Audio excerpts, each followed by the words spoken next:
30,86% од иселениците во дипломатско-конзуларните представништва излека да го остварат своето право на глас до 15 часот, велат од Државната изборна комисија.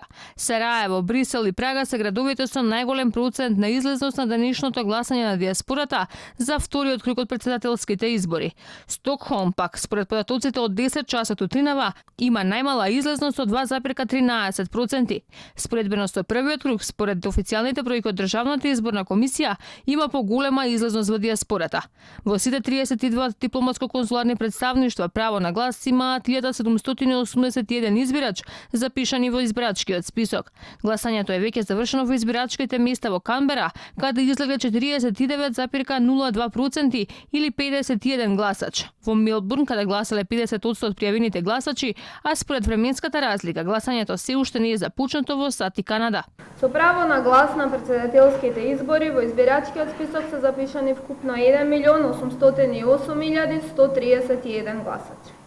Веќе започна гласањето за вториот круг за овогодинешните председателски избори, на кои гласачите имаат можност да гласаат за еден од двајцата кандидати кои освоија најголем број на гласови во првиот круг кој се одржа на 21 април.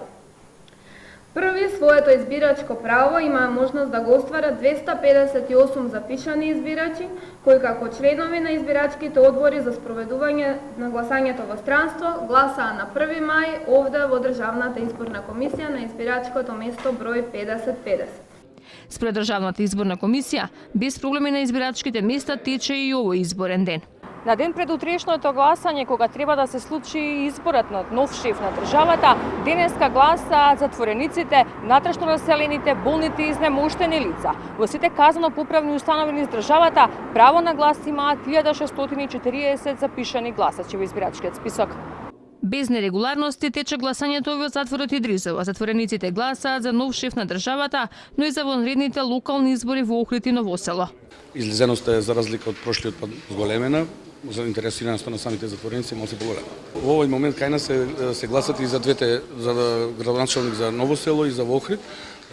Затворниците кои што се по потекло со место на живење во Охрид и во Новосело имаат право да гласат и за кандидатот за градоначалник. Гласањето тече во најдобар ред, започната во 7 часот, до сега немаме никакви проблеми, се е во ред, така да се надеваме така и ќе остане на крај.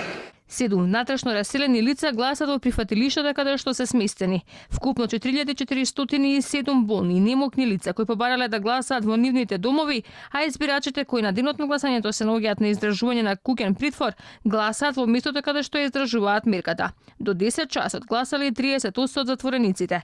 Петите председателски избори во земјава ги следат 3381 домашен и 520 странски наблюдувачи, како и 289 преведувачи и 60 странски новинари акредитирани од Државната изборна комисија.